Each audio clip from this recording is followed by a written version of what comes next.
J'ai l'honneur et le plaisir de recevoir depuis Paris l'économiste français Jacques Sapir, directeur d'études à l'École des hautes études en sciences sociales à Paris, où il y dirige le Centre d'études des modes d'industrialisation également. Il est également membre étranger de l'Académie des sciences de Russie.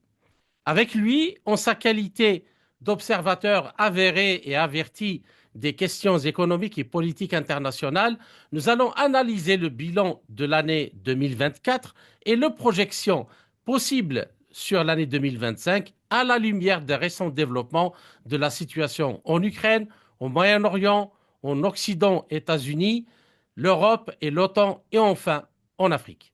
Jacques Sapir, bonjour et merci d'avoir accepté de nous accorder cet entretien. Bonjour, oui. Alors, dans votre récent livre intitulé La fin de l'ordre occidental, publié ces derniers jours aux éditions Perspectives Libres, vous annoncez la fin de l'ordre financier et monétaire international fondé par les Occidentaux, les États-Unis en tête, au lendemain de la Seconde Guerre mondiale. Alors, en effet, lors du sommet des BRICS à Kazan, donc qualifié d'événement majeur, trois décisions, entre autres poussées par la Russie, selon vous, confirment cette thèse. Alors, la première, c'est l'institutionnalisation de 13 pays, d'une nouvelle organisation de 13 pays partenaires des BRICS. La deuxième, c'est la création du système BRICS Clear pour faciliter les échanges entre pays membres, mais aussi partenaires, sans passer par le dollar. La troisième, c'est la création d'une compagnie qui prendra en charge l'assurance et la réassurance des transactions et du transport. Et c'est la BRICS Reinsurance Company. Alors, il y a également une autre décision importante, celle de constituer un marché des BRICS pour les produits agroalimentaires sur le modèle et en concurrence avec le marché de Chicago. Alors, pourriez-vous nous expliquer un peu plus les enjeux de ces décisions et ce qu'elles impliquent? Et puis, les BRICS Plus, à votre avis, sont-ils en train de retirer l'arme de l'hégémonie du dollar aux États-Unis? Et quelle serait la réaction de la nouvelle administration US à cette nouvelle donne financière et monétaire internationale? Alors, vous avez tout à fait raison de dire que ce sont des décisions importantes. Ce sont des décisions qui s'inscrivent dans la lignée des décisions précédentes qui avaient été prises au sommet de 2023, au sommet de 2022, et qui aboutissent en fait à constituer un système, non pas monétaire, mais un système de transaction. Ce n'est pas exactement la même chose, qui va permettre aux pays des BRICS et aux pays partenaires, voire à des pays qui ne sont ni membres des BRICS ni pays partenaires, mais qui souhaitent commercer avec les BRICS, de ne plus dépendre de l'étalon dollar pour, je dirais, la détermination de la valeur des contrats.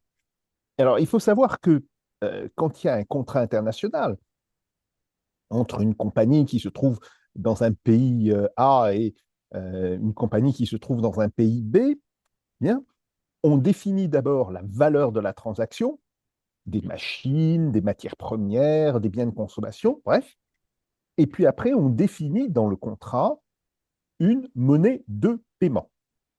Alors, pour les monnaies de paiement, il était déjà admis au sein des BRICS que l'on utilisait les monnaies nationales. Le yuan, le rouble, la roupie, le réal brésilien, bref. Mais jusqu'à maintenant, le montant des transactions était toujours évalué en dollars. Et là, on va avoir une évaluation, alors probablement dans une monnaie, je dirais, synthétique. Mhm. Ça sera d'ailleurs aussi très probablement une monnaie électronique. Et ça va, je dirais, accélérer le processus euh, de l'usage pour le règlement des monnaies nationales. Qu'est-ce que ça implique? Ben, ça implique que la demande de dollars euh, au niveau international va nécessairement baisser. Alors évidemment, ce n'est Juste une pas un système. seconde, Monsieur Sapir. Donc, cette monnaie-là qui est poussée par les BRICS, c'est surtout une monnaie de compte, pas une monnaie Oui, tout pour à fait. C'est une unité de compte. pour régler les factures. Absolument. Absolument, c'est une unité de compte. C'est très important de le préciser. Il ne s'agit pas, probablement pas encore, mais pour l'instant, on ne parle pas d'une monnaie à titre plein, comme l'est le dollar, le yuan, le rouble, la roupie, etc. Bien. Donc, qu'est-ce qui va se passer? Eh bien, la demande de dollars pour les transactions va diminuer et les pays qui commerceront dans ce système, donc les BRICS, les pays partenaires et les pays qui souhaitent rejoindre ce système, ne seront plus, je dirais, sous la menace de sanctions qui seraient prises par les États-Unis si justement ils utilisaient le dollar. Donc Mhm. ça, c'est un premier point extrêmement important et qui, évidemment, est la conséquence de l'usage politique du dollar depuis maintenant un peu plus d'une dizaine d'années. Il faut rappeler que ça a commencé sous Barack Obama Mhm. pour, d'une certaine manière, imposer les règles américaines, ce qu'on appelle l'extraterritorialité du droit américain, sur des pays qui n'avaient rien à voir avec les États-Unis. J'aimerais faire un peu un topo sur la situation des États-Unis, justement, à la lumière de ce que vous venez d'expliquer par rapport aux grandes possibilités. Est-ce que beaucoup de pays laissent les transactions, laissent le dollar de côté dans leurs transactions internationales? Alors, la dette fédérale des États-Unis est passée de 426 milliards de dollars en 1971 à plus de 36 000 milliards de dollars aujourd'hui. Et elle a été multipliée donc par 82 fois au cours de cette période, alors que le PIB n'a été multiplié que 26. Ainsi, le ratio donc dette-PIB est passé de 39% en 71 à 122% actuellement. Donc, je pars sous votre contrôle avec simple extrapolation, si on voit à peu près comment avec quelle grandeur la dette évolue. Donc, on pourrait s'attendre à ce que cette dette atteigne les 40 000 milliards de dollars en 2025. Ceci dans un contexte donc d'une dette globale dépassant les 103 000 milliards de dollars. Et en septembre 2022, c'est très important ce point-là, l'université Brown a publié une étude sur le coût des guerres aux États-Unis depuis les attaques du 11 septembre 2001 sur les tours jumelles du World Trade Center à New York. Alors, il atteint le chiffre de 8 000 milliards de dollars, soit 40% du PIB annuel, avec la perte d'au moins 900 000 vies dans le monde. Et on a le rapport donc indique également que même après le retrait d'Afghanistan, les États-Unis sont toujours impliqués dans des guerres dans au moins 85 pays. Alors, Jacques Sapir, ces déficits insoutenables, cette dette donc galopante, et puis combinée à une armée qui est en recul, d'après ce que nous connaissons de l'histoire par rapport, par exemple, au déclenchement du premier conflit mondial et du deuxième conflit mondial, est-ce que ces signes sont-ils des signes avant-coureurs de la fin de l'Empire américain et de ses alliés? Et dans ce cas-là, comment voyez-vous la réaction de Trump par rapport à ça et par rapport aux décisions qui ont été prises au sein des BRICS? Alors, la première chose, c'est qu'il faut toujours préciser que la dette, elle est évidemment donnée en dollars nominal, alors que le PIB est en règle générale donné en dollars constants.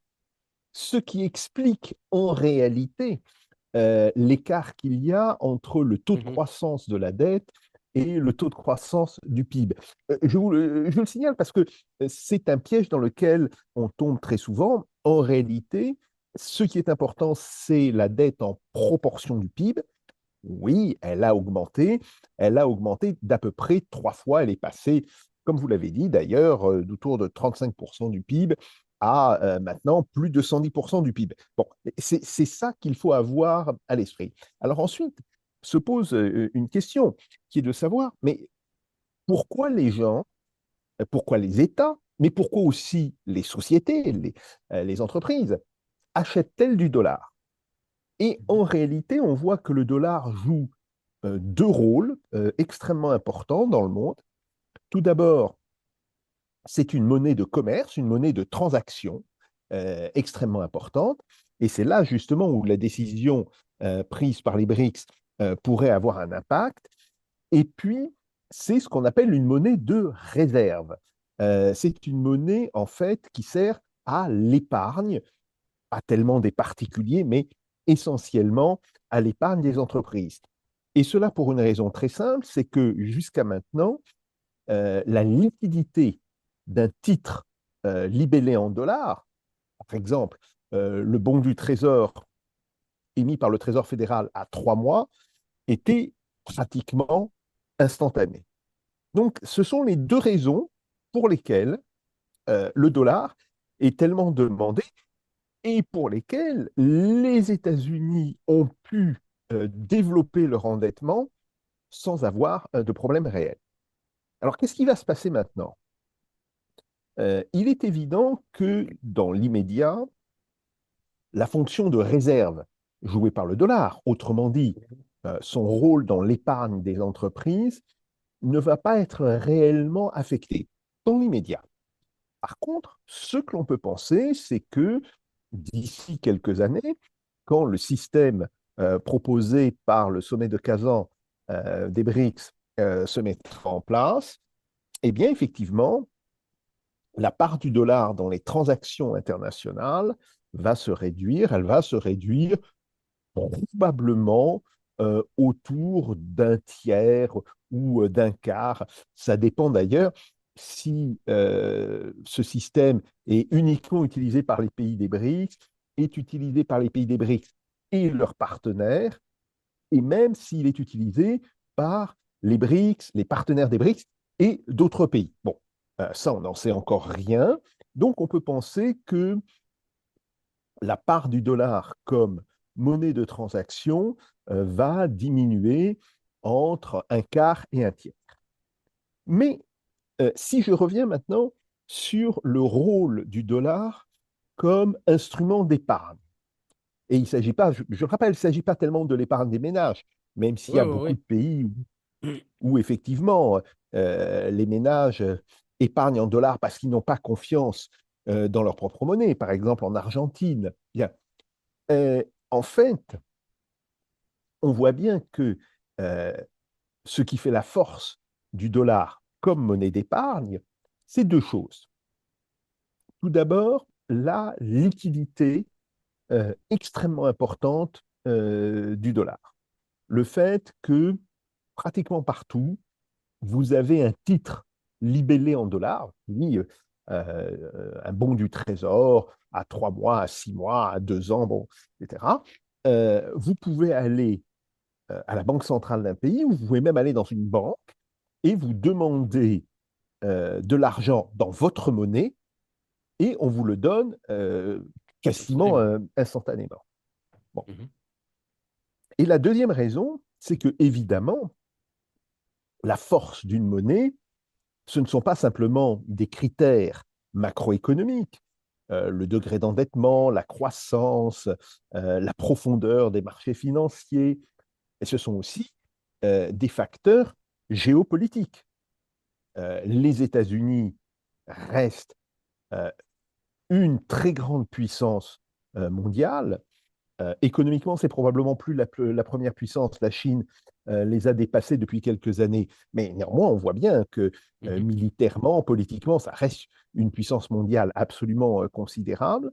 Et cela implique une confiance de la part des opérateurs privés et publics, mais essentiellement des opérateurs privés, dans le dollar. Alors, si maintenant on voit que euh, le rôle du dollar dans les transactions internationales se réduit, ce qui serait la conséquence logique et naturelle des décisions qui ont été prises à Kazan, euh, on peut penser que cela aura des conséquences, pas immédiatement, mais que cela Mhm. aura des conséquences sur le rôle du dollar comme monnaie d'épargne.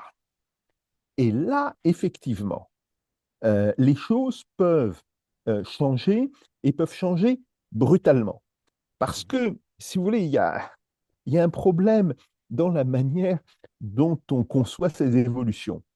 Il y a des évolutions qui sont globalement linéaires, alors à la hausse ou à la baisse, bien. Et puis, justement, quand on regarde le rôle des monnaies d'épargne, des monnaies de placement, comme ça qu'on les appelle techniquement, on voit que la confiance euh, peut disparaître très rapidement. Et si jamais il y a, je dirais, une altération dans la confiance du que les dollar. opérateurs étrangers ont dans le dollar, à ce moment-là, la chute du dollar peut être extrêmement rapide.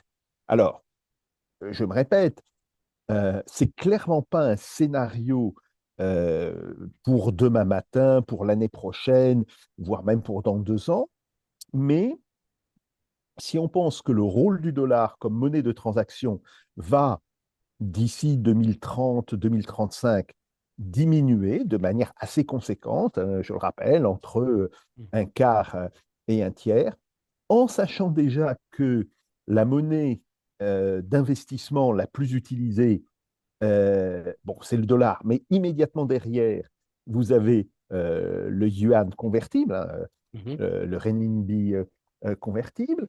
Bon, et bien là, on voit que ça sera globalement euh, le statut du dollar qui sera très sérieusement mis en cause.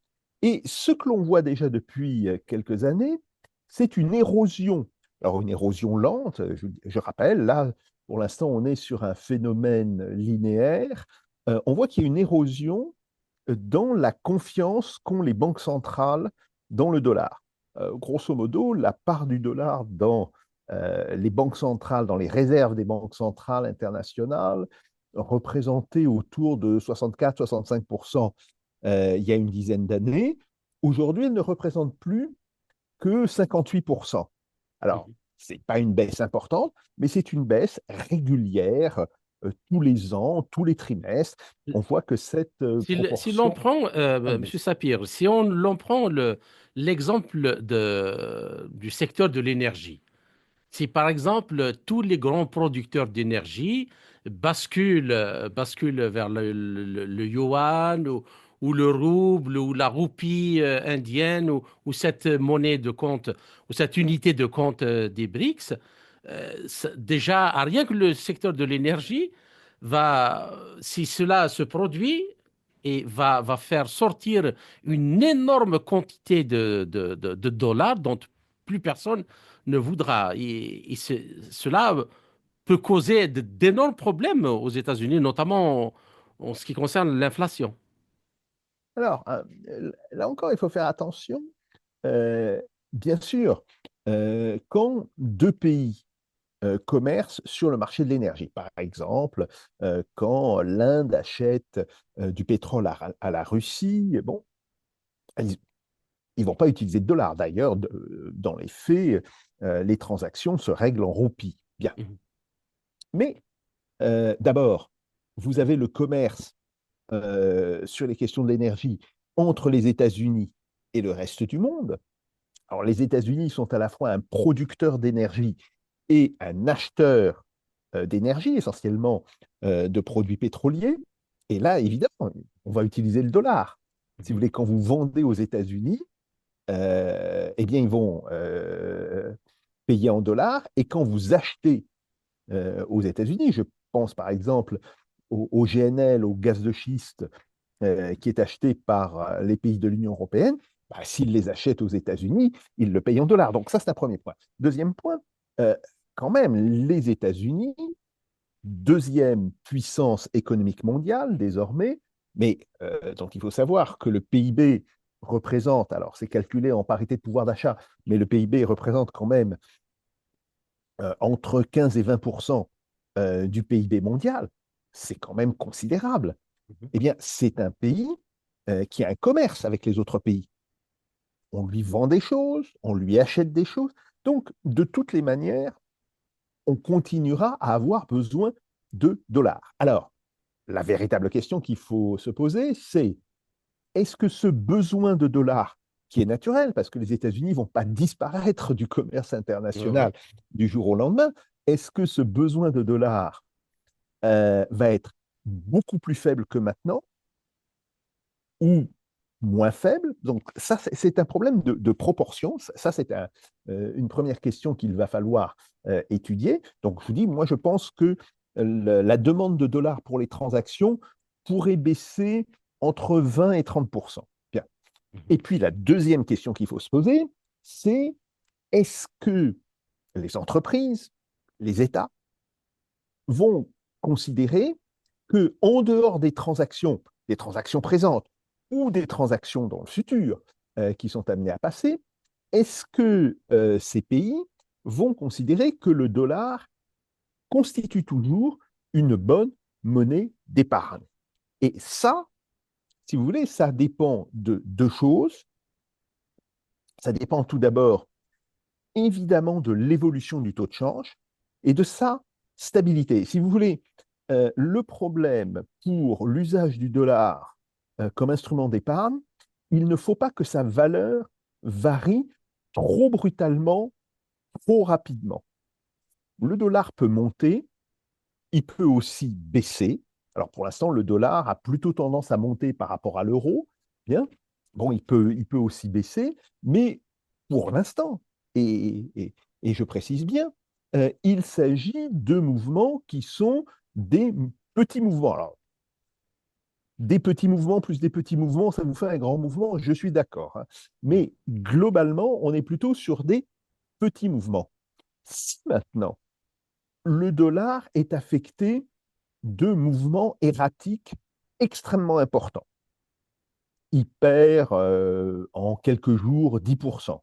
Et puis il regagne 10% en quelques jours. Bon, là, euh, les opérateurs privés et publics vont se dire, oui, mais moi, si j'ai besoin d'argent, il faut que je l'obtienne. Je ne peux pas me permettre d'attendre que le dollar remonte. Bon, donc, il peut y avoir un mouvement de recul. Et ce mouvement de recul peut évidemment être amplifié par des éléments de géopolitique qui sont, par exemple, des retraits des troupes américaines dans des conditions qui sont des conditions mauvaises.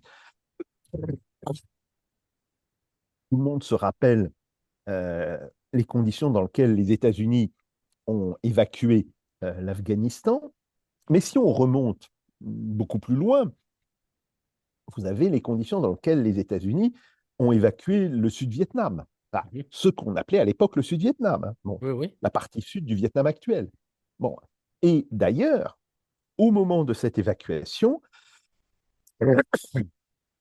il y a eu des effets, alors pas des effets considérables, mais il y a eu quand même des effets non négligeables sur le cours du dollar. Donc, tout cela doit être pris en compte, mais ce que l'on peut dire de manière assez sûre, c'est que globalement, le poids du dollar dans le système à la fois commercial et monétaire mondial va diminuer de manière relativement importante, oui, peut-être un tiers, bien, et euh, globalement, nous allons avoir un système monétaire beaucoup plus polycentrique avec différentes monnaies. Alors, l'unité de compte des BRICS, le yuan évidemment, mais aussi beaucoup de petites monnaies hein, qui aujourd'hui prennent de l'importance. La roupie et la roupie n'est pas une si petite monnaie que cela, même si elle n'est pas encore complètement convertible, le yen chinois, etc. Bon. Donc, on va être dans un système qui va être de plus en plus polycentrique. Mhm. C'est d'ailleurs une vision du système international qui avait été anticipée dans les années 90, fin des années 80, début des années 90. Euh, L'un de mes anciens professeurs avait publié un livre qui s'appelait La fin des devises clés. Alors, à l'époque, ça n'a pas été vérifié, mais on pourrait très bien se trouver dans la situation qui est décrite dans ce livre dans les années qui viennent, à l'horizon 2030 ou 2035. Et cette question-là euh, il y a actuellement le taux de rendement des obligations chinoises qui est à peu près à 2%, alors que celui des États-Unis, il est à 4,2%. Euh, mais même avec ça, les gens, enfin les investisseurs, préfèrent prêter à la Chine que de prêter aux États-Unis. Et c'est la même chose à peu près dans ce qui concerne les obligations, par exemple, du Japon ou les obligations à 15 ans aussi de. Donc, c'est ces conditions à ce que rentre donc à peu près dans ce que vous venez d'expliquer, que ce sont juste des petites secousses des marchés, mais qui ne vont pas, dans quelques jours ou quelques semaines, provoquer, comme pensent certains, le feu d'artifice ou le grand soir, pour reprendre les communistes, où les États-Unis vont s'effondrer. Alors, le point que vous signalez est très important. La différence des taux d'intérêt sur les obligations, à maturité égale, évidemment, Ouais, ouais. euh, entre différents pays, c'est un indicateur intéressant et important. Euh, il est clair aujourd'hui que la Chine euh, demande des investissements, hein, que ce soit le gouvernement chinois ou que ce soit quand même très, très, très majoritairement les acteurs économiques chinois, mais qu'elle demande en réalité moins d'argent proportionnellement à son poids économique que ne le demande l'économie américaine qui, et ça c'est quelque chose de structurel aux États-Unis, Mhm, ça existe depuis pratiquement, peut-être pas un siècle, mais un bon demi-siècle, est une économie qui vit par le crédit et avec le crédit. Et donc, assez logiquement, les taux d'intérêt aux États-Unis vont continuer de monter. L'écart entre le taux d'intérêt sur les obligations chinoises et les obligations américaines va continuer de s'ouvrir. C'est à la fois un signe à court terme intéressant pour les États-Unis, mais inquiétant aussi pour eux. Intéressant parce que, évidemment, quand vos obligations rapportent plus à un investisseur potentiel que les oui. obligations d'un autre pays, évidemment, vous avez des chances d'attirer vers vous des capitaux. Mais si les obligations, si le taux d'intérêt continue de monter, bah, tout d'abord, vous allez avoir un problème De de dette, paiement, de de comment dette, les de payer, paiement, comment les de payer. paiement des intérêts. Mm. Ça, c'est très clair. Et puis surtout, il y a toute une série d'observateurs économiques, pas seulement des économistes universitaires comme moi, mais des gens dont c'est le métier, par exemple, les économistes des agences de notation, qui vont commencer à dire, ben oui, les obligations américaines, alors pas encore les obligations publiques, mais les obligations privées, pourraient être dégradées sur le marché des obligations. Donc, tout cela indique qu'il y a aujourd'hui un problème évident et que si on regarde un petit peu comment ça va évoluer, si l'écart entre les taux d'intérêt, par exemple des obligations chinoises et des obligations américaines, continue de s'ouvrir, si par exemple les obligations américaines se négocient à 5, 6, 7% et que les obligations chinoises restent à 2, 2,5%, alors oui, là, on aura très clairement le signe qu'il y a un véritable problème en devenir et qu'il y a la possibilité d'une crise obligataire aux États-Unis. Et ça pourrait engendrer énormément de problèmes de beaucoup de banques Tout à fait, dans le monde entier. tout à fait, tout Que à fait, tout à les fait. critères de Bâle a imposé d'avoir une quantité de ce genre d'obligations pour leur sécurité. Tout à fait, Bien. tout à fait. Bon, alors maintenant, si vous voulez, on n'en est pas encore là, j'insiste bien là-dessus, mais il faut voir que dans le futur, en prospective, on voit qu'il y a là la possibilité d'une crise obligataire importante. Alors, d'un autre côté, il faut rappeler que les États-Unis ont déjà fait défaut. Ils ont fait défaut plusieurs fois. La dernière fois, c'était en 1973, quand les États-Unis ont unilatéralement coupé tout lien entre le dollar et l'or. Mhm. Avant, depuis les accords de Bretton Woods, le dollar valait 35 dollars l'once d'or. Bien. Et d'un coup, ils ont décidé que, bon, voilà, euh, il n'y avait plus de lien entre le dollar et l'or. L'or était apprécié comme une simple matière première, etc. Mais ça, en réalité, c'est un défaut. C'est un défaut sur la dette américaine, parce que les gens qui détenaient de la dette américaine pouvaient dire aux États-Unis, nous voulons, bah, nous vous rendons vos dettes, hein, nous voulons vendre nos dettes et nous voulons être payés en or. Ouais. Et du jour au lendemain, les États-Unis ont dit, bah non, vous ne serez pas payé en or, vous serez payé en dollars. Bon, donc, il faut savoir que les États-Unis ont déjà fait une fois défaut. Alors, je ne dis pas qu'ils vont refaire un défaut dans les quelques années qui viennent, mais c'est un risque. Et le simple fait que ce risque existe peut avoir des conséquences extrêmement importantes sur le rôle du dollar comme monnaie d'épargne et de placement. Alors, Jacques Sapir, je vous salue à nouveau et merci pour votre patience pour Moi cette aussi, seconde partie de l'entretien.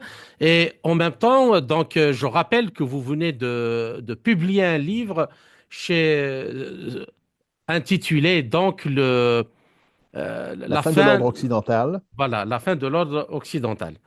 Et donc, vous analysez un peu dans le même, donc d'une manière globale, les grands courants ou les tendances lourdes actuellement de l'économie mondiale. Tout à fait. Voilà. Donc, pour continuer, Jacques Sapir, j'aimerais bien, c'est-à-dire qu'on analyse un peu ce que par rapport à ce que vous avez développé dans la première partie, un peu les répercussions sur la vie sociale, politique, géopolitique, mais surtout aussi sur les questions de la paix et de la guerre, parce que vu comment les choses s'accélèrent un peu partout et on peut dire aussi, je crois que sans me tromper, l'immaturité de beaucoup de dirigeants, c'est vraiment à se demander où on va. Alors, deux pays donc sont au cœur de l'Union européenne, de son économie, de sa défense et de tout espoir d'autonomie stratégique de l'Europe, c'est la France et l'Allemagne. Alors, au cours des dernières semaines, les gouvernements de ces deux pays se sont effondrés en raison de différences sur la manière de réduire les déficits budgétaires croissants et la dette abyssale dans le cas de la France. Et dans les deux cas, donc leurs problèmes financiers se sont considérablement aggravés en raison d'une combinaison de stagnation économique et de pression sur les budgets sociaux, avec de nouvelles dépenses pour le réarmement et le soutien à l'Ukraine en particulier. Donc, dans les deux cas, la crise financière a entraîné la disparition de principaux partis politiques qui s'étaient succédés, enfin la gauche et la droite qui se sont succédés au pouvoir pendant des générations, et un phénomène aussi visible partout en Europe et aux États-Unis, car on peut aussi considérer, et j'aimerais aussi avoir votre avis sur ça, que l'élection de Trump représente une sorte de rébellion contre l'establishment US, qu'il soit républicain ou démocrate. Et ce déclin est alimenté par une réaction croissante contre les dictats de l'Union européenne, de l'OTAN et de vastes régions d'Europe, à l'instar de la Roumanie, la Slovaquie, la Hongrie, la Géorgie et la Moldavie. Alors, Jacques Sapir, comment analysez-vous ce qui se passe actuellement en Europe dans le contexte globale de l'émergence d'un monde multipolaire autour des BRICS et sur fond de ce qui se passe ou de la crise du système financier et un peu sur fond de ce qui se passe dans l'économie de ces pays-là, mais aussi dans l'économie mondiale. Alors, très clairement, au sein de l'Union européenne, on a un processus d'affaiblissement des partis traditionnels, hein. Que ce soit les partis de gauche, la social-démocratie européenne, ou que ce soit les partis conservateurs traditionnels. Bon, alors ce mouvement est d'ailleurs assez ancien. Il est particulièrement visible dans un pays comme la France, parce que la France avait traditionnellement un système politique assez stable. Et en réalité, nous sommes dans une situation où, depuis 2022, nous sommes en crise politique. La crise politique ne date pas de la dissolution qui a eu lieu ces derniers jours, hein. Mhm. Pas de pardon, la dissolution qui a eu lieu au mois de juin, ni même de la censure du gouvernement de Barnier. Michel Barnier qui a eu lieu il y a quelques jours. C'est une crise politique qui est latente, qui est continue depuis maintenant plusieurs années. Alors, ce qui est important, ce qui est intéressant aussi de voir, c'est que nous avons le même phénomène, sous d'autres formes, bien sûr, mais nous avons le même phénomène en Allemagne, où il faut de plus en plus de temps pour constituer une coalition. Aucun parti, que ce soit les conservateurs de la CDU-CSU ou que ce soit le SPD social-démocrate, ne peuvent espérer gouverner seuls et qu'ils ont de plus en plus de mal à constituer une coalition et que l'on va peut-être revenir au principe de ce qu'on appelle en Allemagne la grande coalition, c'est-à-dire une alliance entre la CDU-CSU et les socialistes, mais tout ceci va prendre du temps. Donc, il est très clair qu'on a une crise politique larvée, latente, depuis des années, dans de très nombreux pays de l'Union européenne, et que cette crise politique est en train de s'accélérer. S'accélère pourquoi? Tout d'abord parce qu'il y a des problèmes économiques qui deviennent de plus en plus importants. La France est plutôt concernée par un problème de dette, mais elle connaît une croissance qui est très faible, et l'Allemagne, elle, est en récession. D'ailleurs, de manière assez curieuse, mais assez symptomatique pour l'Allemagne, les économistes considèrent qu'elle n'a pas fait assez de dettes et qu'elle aurait une crise de dette inversée. En Allemagne, c'est parce qu'il n'y a pas eu assez de dettes. En France, c'est parce qu'il y a eu trop de Beaucoup dettes. de Bon. dettes. Donc, c'est terrible. Je rappelle pour nos auditeurs que le professeur Sapir a écrit en 2000 un livre avec le titre très révélateur, Les trous noirs de l'économie. Peut-on penser la monnaie et le temps en même temps? Et je crois que c'est justement la thèse profonde de ce livre qui est Tout à fait. absolument monumentale où vous décrivez justement d'un point de vue scientifique comment les systèmes d'analyse économique qui d'un côté voilà parlent parce que l'Allemagne n'a pas fait assez de dettes et ici c'est un problème parce qu'elle a fait beaucoup de dettes et donc où vous remettez justement en cause la façon avec laquelle la tradition économique analyse les faits qui Oui, on peut dire oui, tout à fait. ressemble un peu à l'astrologie. Oui, tout à fait, tout à fait. Bon, donc on a ce problème dans l'Union européenne, et ce problème donc est aggravé par un phénomène politique et un phénomène économique. Alors le phénomène économique, c'est évidemment la récession de l'économie allemande, récession qui elle-même est le produit du renchérissement de l'énergie en Allemagne, renchérissement qui est lié à la guerre en Ukraine, qui est lié aux sanctions, qui est une conséquence immédiate des sanctions. Donc oui, donc ça c'est un problème, et l'économie allemande est très vulnérable. Alors, elle est vulnérable pour des questions structurelles, mais aussi à cause de choix politiques qui ont été faits il y a quelques années, en particulier l'abandon de l'énergie nucléaire. Et aussi, il y a le problème, dans ce cadre, du soutien économique, militaire et financier apporté à l'Ukraine. Alors, soutien militaire, disons les choses comme elles sont.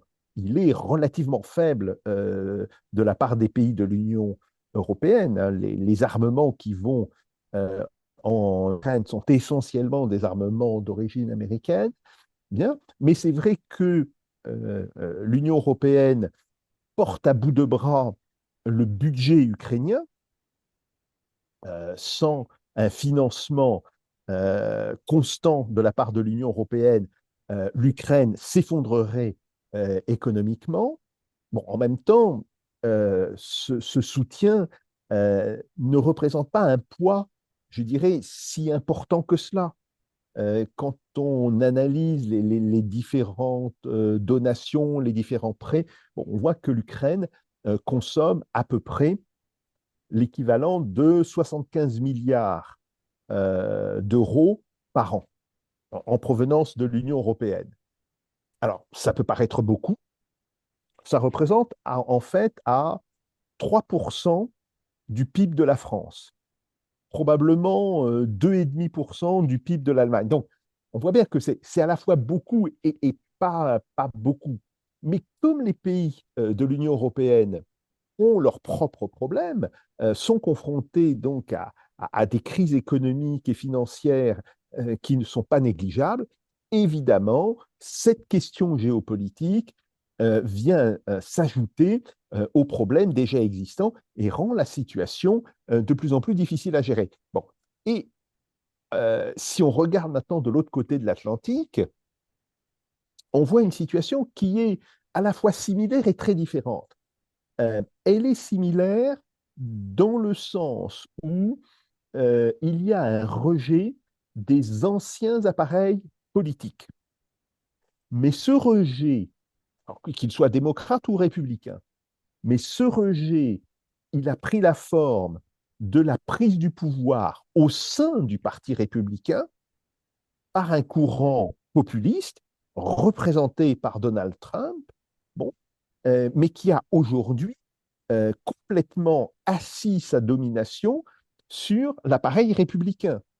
Et de fait, vous avez eu à un moment donné l'idée que le parti républicain allait se diviser en deux entre les pro-Trump et les anti-Trump, mais de fait, c'est une hypothèse qui a complètement échoué.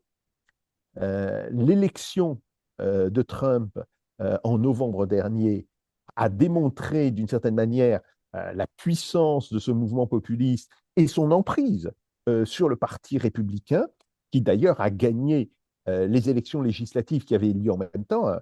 Vous savez, les États-Unis renouvellent la Chambre des représentants et un tiers du Sénat lors de l'élection présidentielle. Et aujourd'hui, c'est un espèce de nouveau parti républicain complètement dominé par Donald Trump et ses alliés. Et si on Qui... aimerait aussi rappeler que Trump, il a d'abord commencé au Parti démocrate. Oui, Donc, tout à fait, dans sa jeunesse, il était démocrate, c'est tout à fait il était exact. démocrate. Après, il est passé dans les Tea Party d'arriver dans le Parti républicain. Donc, c'est à peu près ce que vous dites. C'est en fait, il a pris la vague, il a chevauché le parti républicain. Il l'a utilisé justement pour arriver ou faire arriver son courant populiste au pouvoir. Mais il n'est pas Oui, foncièrement tout à fait, républicain. tout à fait. Mais il faut quand même dire une chose, c'est que ce n'est pas un phénomène récent.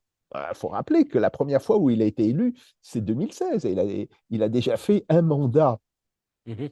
président de 2016 à 2020, et que donc, depuis ces 8 ans, de 2016 à maintenant, il y a eu, là, pour le coup, une véritable prise de pouvoir, une prise de pouvoir au niveau local, au niveau des caucus républicains. Il y a eu une prise de pouvoir au niveau de l'appareil central du Parti républicain. Et aujourd'hui, de fait, le Parti républicain est devenu le parti de Donald Trump, ce qu'il n'était pas encore complètement en 2016.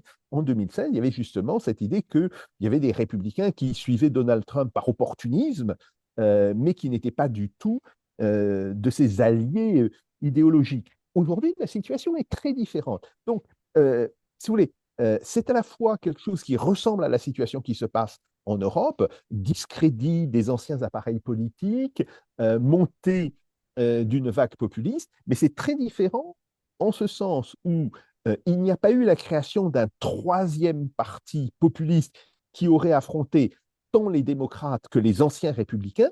Il y a eu la pénétration de cette vague populiste à l'intérieur du Parti républicain, ce qui lui donne en réalité une assise et une puissance beaucoup plus grande.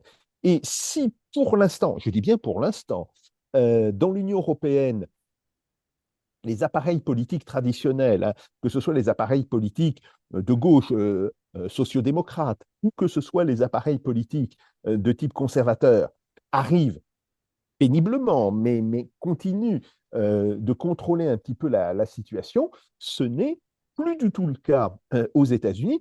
Et là, il y a réellement un effet de bascule. Donc, attention, il y a à la fois un socle commun dans la crise politique qu'il y a dans l'Union européenne et aux États-Unis, mais il y a aussi, et on n'insiste pas assez là-dessus, des divergences tout à fait considérables, et dans le fait que désormais, cette vague populiste, elle est institutionnalisée aux États-Unis à travers le contrôle de Donald Trump sur le Parti républicain.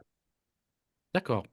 Alors maintenant, j'aimerais qu'on évoque un peu le Moyen-Orient et dans le contexte donc de cette situation internationale. Donc en toile de fond des crises multiples en Ukraine, en Géorgie, avec sa récente tentative de coup d'État à Gaza, l'épuration ethnique par Israël, au Liban, avec l'offensive israélienne, et puis maintenant actuellement la débâcle en série, c'est la lutte donc pour un nouvel ordre spatial et géopolitique mondial qui émerge au travers des conflits qui s'éloignent toujours de l'ancien ordre spatial unipolaire américain. Donc, la multiplication des conflits au Proche-Orient, dans le Caucase, en Ukraine et dans les Balkans, malgré leurs spécificités régionales, font partie, et ça j'aimerais avoir votre avis sur ça, d'un même théâtre mondial et sont situés dans les zones de confrontation géopolitique entre grandes puissances. Et les États-Unis, dans le cadre donc de leur stratégie d'encerclement ou d'endiguement de la Russie, cherchent donc à favoriser la surextension de Moscou, doctrine explicitement euh, la- invoquée donc par la Rand Corporation, c'est le think tank le plus puissant aux États-Unis, afin qu'elle soit obligée de faire face donc à différentes menaces sur différents théâtres. Alors, dans ce contexte, au-delà des conflits autour des territoires et de populations, l'enjeu, est-ce que ce n'est pas la nouvelle architecture du système international? Donc, la Russie, l'Iran, la Chine, additionnée aux autres États membres des BRICS, et puis à l'organisation de coopération de Shanghai, qui font la promotion d'un monde multipolaire en rivalité avec les États-Unis, Israël et leurs alliés. Et puis, moi, Ah, oui, la question qui me taraude, y a-t-il un moyen d'éviter la guerre? bien sûr. Alors, tout d'abord, euh, si on est dans cette situation de chaos et de chaos meurtrier, en particulier au Proche-Orient, c'est bien parce que euh, le système porté par les BRICS n'en est encore qu'à ses balbutiements. Ce que je veux dire, c'est que si les États-Unis avaient le contrôle complet de la situation, je ne pense pas qu'on aurait le type de conflit que l'on a actuellement. Si les BRICS avaient le contrôle complet, Oui, je pense aussi que toute une série de conflits auraient pu être évités. Mais ce que l'on voit, c'est une situation où les États-Unis ne sont plus assez forts pour imposer leur volonté, en particulier à Israël. Et il est clair désormais qu'il y a un conflit stratégique entre la pensée américaine et la pensée israélienne. Ça, c'est désormais tout à fait évident. Mais qu'il y a, mais que les BRICS ne sont pas assez forts pour être capables, je dirais, d'imposer des règles plus civilisées, des règles de paix dans cette région. Et qu'est-ce qu'on voit? On voit que dans ce chaos, qui vient du fait que l'ancienne puissance dominante n'est plus capable d'imposer sa loi et que les nouvelles puissances qui aspirent à hégémoniser l'ordre international ne sont pas encore capables de le faire, eh bien, on a des puissances régionales qui tentent d'améliorer leur position. Mhm. Le cas d'Israël, c'est une évidence. La Alors, le Turquie. fait que par ailleurs Israël soit dirigé actuellement par une équipe qui est, je dirais, mue par une idéologie qui n'est plus l'idéologie de la droite traditionnelle israélienne.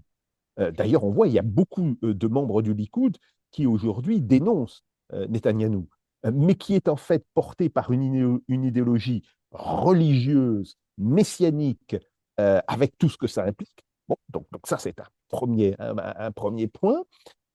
On a le cas de la Turquie, Mhm. dont on ne parle pas assez, mais quand même, Ah ouais, absolument. derrière les événements qu'il y a eu en Syrie ces derniers jours, Il ne faut pas il y a sortir d'une grande école pour tout à comprendre fait, que la Turquie, au minimum, elle a laissé faire, au minimum. au C'est, minimum. alors, Et quand on voit les photos ouais.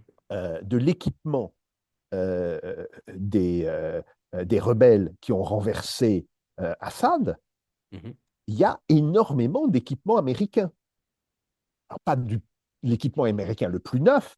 Il y a des M113, bon, etc. Et on se dit, mais comment des rebelles peuvent-ils avoir accès à ce type de Absolument. matériel? Ce matériel n'a pu être fourni que par la Turquie. Donc voilà, il y a ça. Nous avons aussi l'Iran. Et il y a un conflit latent, au moins entre trois puissances, euh, je dirais, euh, dans cette région, la Turquie, l'Iran et l'Arabie saoudite. Plus, si on rajoute à ça, Israël, qui est parti dans une forme de délire géostratégique extrêmement dangereux, bon, oui, c'est un gros problème. Alors, traditionnellement, les BRICS sont plutôt une force de paix. Les BRICS avaient réussi l'année dernière à faire se parler entre eux les Saoudiens et les Iraniens. Ce qui est, à l'évidence, un point de stabilité. Même chose, les BRICS ont euh, euh, pratiquement résolu le conflit entre l'Inde et la Chine, puisque à Kazan, au moment du sommet des BRICS, un petit peu avant, vous avez eu une réunion entre le gouvernement indien et le gouvernement chinois, et ces deux gouvernements ont décidé d'échanger des documents quant à la gestion de leurs frontières. Bon, voilà. Donc, les BRICS euh, poussent à la négociation, poussent à la stabilisation et à la paix. Mais ils n'ont pas encore le pouvoir global d'imposer cela. Et les États-Unis, eux, n'ont plus ce pouvoir non plus. Donc, dans l'interstice entre la fin de l'ancien pouvoir, la fin de l'ancien monde, on peut dire, et l'émergence du nouveau monde, eh bien, on a effectivement toute une série de guerres, toute une série d'atrocités qui se font. Et de ce point de vue-là, il est quand même assez, si vous voulez, assez symptomatique que pour l'instant, personne n'arrive à freiner, à discipliner le gouvernement israélien, alors qu'il y a malgré tout un instrument évident qui est l'aide économique, je ne parle pas de l'aide militaire, Oui, oui, oui, l'aide absolument. économique donnée par les États-Unis. Si du jour au lendemain, par exemple, Donald Trump disait euh, je veux revenir au principe des accords d'Abraham. Bon, est-ce que les autres pays seront d'accord ou pas? Mais pour cela, Israël doit arrêter la guerre. Et s'il menaçait Israël de ne plus accorder l'aide économique, une aide économique qui est considérable, la dette israélienne, la dette publique israélienne, est immédiatement achetée par la Réserve fédérale américaine. Donc, si vous voulez, le Trésor et la Réserve fédérale américaine financent l'État israélien. Simplement, la menace d'utiliser cette arme, je suis persuadé, serait capable de mettre fin presque immédiatement au combat. Et donc ça, c'est une véritable question parce que le fait que le gouvernement américain ne le fasse pas, le fait qu'il ne cherche pas à discipliner Israël, évidemment, détruit tous ses efforts en direction euh, de la construction d'une stabilité, pro-américaine, cela s'entend, mais d'une stabilité au Moyen-Orient à travers les accords d'Abraham qui sont issus du premier mandat De de Tony. Donald Trump. Donc on est dans une situation de chaos, on ne peut pas l'appeler autrement. Il est à craindre que ce chaos se développe maintenant en Syrie, parce que c'est bien beau d'avoir Absolument. renversé Assad et la famille Assad, bien, mais encore faut-il qu'on ait une solution politique à mettre à la place, et pour l'instant, cette solution politique n'existe pas. Donc, il y a aujourd'hui une crainte très nette que la situation en Syrie devienne le parallèle de ce qui s'est passé en Libye il y a quelques années. Donc, on a une situation de chaos et Et cette là, et là, situation et de là, je ne sais pas quel est votre avis, mais c'est là, non seulement la région du Moyen-Orient, du Proche-Orient va en pâtir, si justement la situation s'embrase complètement en Russie, en Syrie, pardon, mais oui, même bien sûr. l'Europe, elle ne sera pas épargnée, au moins par les vagues de migrants qui risquent Oui, tout à fait. Tout à fait, tout à fait. Alors le problème, c'est que l'Europe n'a pas les moyens d'intervenir parce que d'abord, elle ne s'est jamais donné ses moyens. Ça, il faut le dire clairement. Elle n'a surtout pas de politique. Et donc, on est dans une situation où les États-Unis n'ont visiblement plus de politique pour le Moyen-Orient, si ce n'est de laisser faire Israël.